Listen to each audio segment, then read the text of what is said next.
at this door here. The door is kind of hitting the bottom of the drawer, and also you pull in the drawer open, it hits there, and it's pulling this open. So we're going to take a look at that and see what's going on with it. Okay, we're going to make the attempt to see if we can adjust those screws so that we can slide. We want to try to take this cabinet door and slide it down before we start seeing if we can adjust the drawer. So that's usually the first thing that you want to try first. If the door doesn't make it work, then we'll look at the drawer next. In order to get back here, you see that it's going to be kind of tricky. I'm going to have to get way back in here and do some finagling. So I'm going to have to move some stuff out of here first. Make sure you always have everything moved out of your way before you get in there and break something or can't do it because stuff is in your way. So go ahead, we're going to move the stuff out of these cabinets. This is something you really want to invest in. It's just a little knee pad. It's like a gardening pad. And I keep this for all my stuff, so when I kneel down, I don't kneel right down on the ground. It works out very nice for my knees. I really like this. So it only costs a few bucks. And I'm going to use just a little flashlight's always kind of handy to have one of those around to get into dark corners and stuff. Got most of my stuff out of the way. This particular cabinet has some sliding trays out here. It's kind of nice, but they're in my way. So most sliding drawer slides like this have a mechanism to loosen up on the side here somewhere underneath.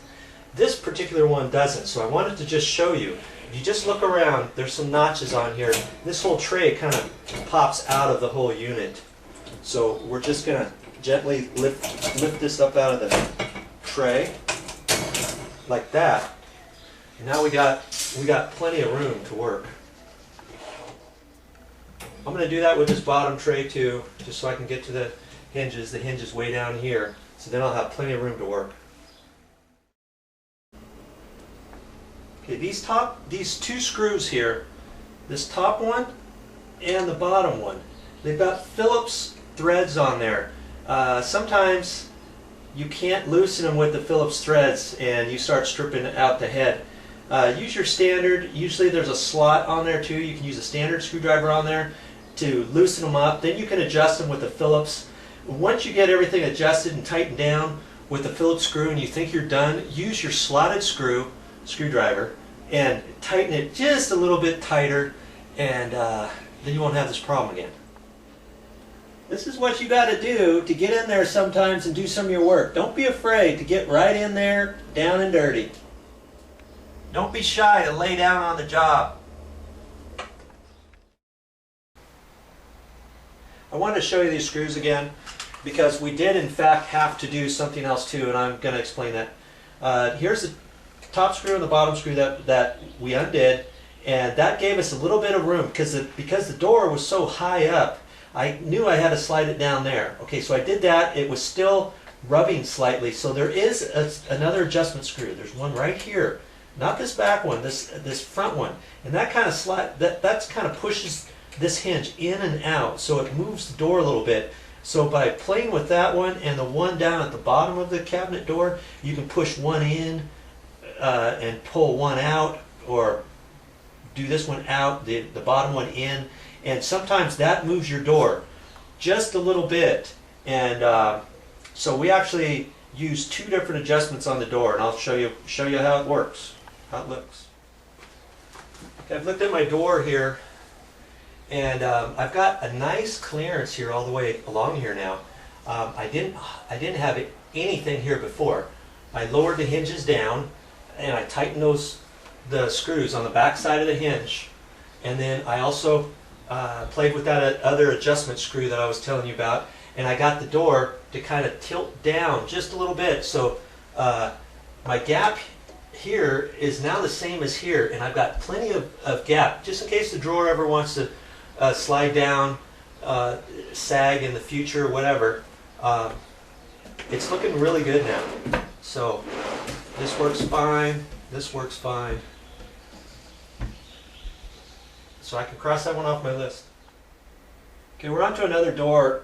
See this door here? The hinges are loose. This bottom thing is loose. And we're going to go ahead and take care of that now. And this is all floppy. It's tight here. It's loose down there. Okay, in order for me to adjust this bottom, this slides in my way. And this was underneath the sink. And so what I'm going to do is I'm just going to take this out of the way so I can get to here. Sometimes you got to do stuff like this, but it's well worth it in the end. So I'm going to unscrew this so I can get down to this hinge. Okay, this style of cabinet door has hinges that are recessed hinges. And if you notice, there's some screws here that is attached the hinge onto the cabinet. Well, there's enough slot there, so if you loosen up those screws, you can push the cabinet door up or down. You got to do both sets of hinges, and we're going to see if there's any. See, like this one here, this one's loose, and that could be the reason why it's sticking. So we're going to line this up, tighten everything down, and see what we got. We've also got some other adjustments here, but those adjustments are for something else. So for this little particular portion, we're just going to be interested in the top and bottom screws there. There is another adjustment, believe it or not, on these doors. You've got this back screw. If you loosen up the back screw, I've already loosened that up, and you can slide the door out and in. And that comes in very handy for if you're lining up things. Now here we've got a double door set, and we want to make the line the same, and there's also the gap in between here, and this door needs to go in and it needs to come out at the top. So there's lots of adjustments that you can do with all this. So again, you've got the two screws here.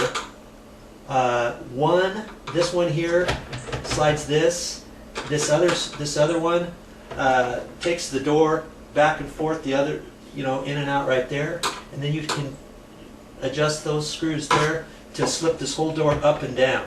So you've got quite a few things you can do, and if your cabinets don't look very good, if you have that type of recessed hinge, play with it and see what you can come up with. The only last thing I want to point out on these cabinet doors, I don't want to spend too much more time on this, but when you're tightening these up, don't use an automatic battery-operated drill or anything like that, thinking you're gonna tighten these down. Lots of times your cabinets, believe it or not, on the inside of it are particle board, crushed particle board, and if you tighten these screws too much, they're just going to start spinning, and then you're going to loosen up everything. The only way to fix that is to go to the hardware store and get some bigger screws. So make sure you don't do that, or if you do use a battery-operated drill, light touch. You don't want to just spin it in there like you're going to tighten it up. We're going to take a look at this doorknob here, and it's on a cabinet. It's oblong. You can't really see it too well, but this is straight up and down. I want them all to be straight up and down. And this one was off a little bit, but when I go to tighten it up, it's still at an angle. And if I get it too tight, it's still not straight up and down. So I'm going to show you what we do with that. I'm just going to have it loose, and I'm going to undo the screw so that the screw is in a slightly different position.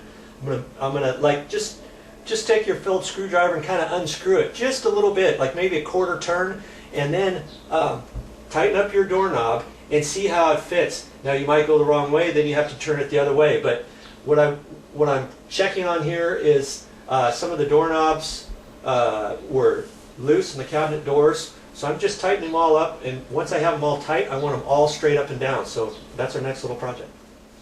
As we go around the kitchen,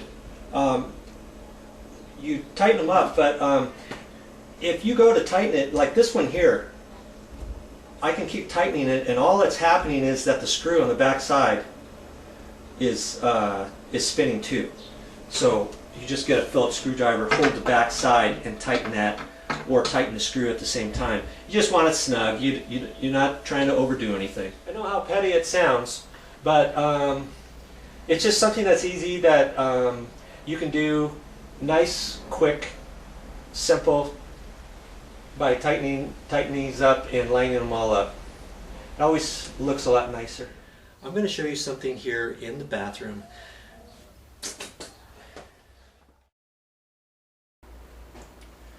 When you're doing projects around the house, you might want to think about investing into a battery operated drill.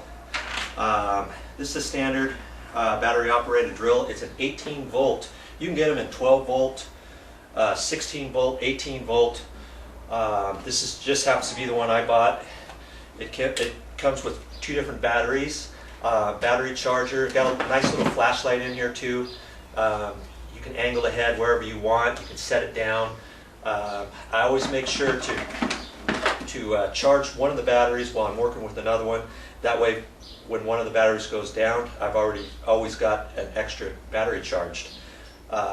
Nice to have. They don't really cost as much as you would think. Go to your hardware store, closest hardware store, see what they got, or one of the larger box stores, and they usually have things of this nature for different prices. They go on sale, and different brands and that kind of stuff. I'm not saying buy a Ryobi, that's just what I have.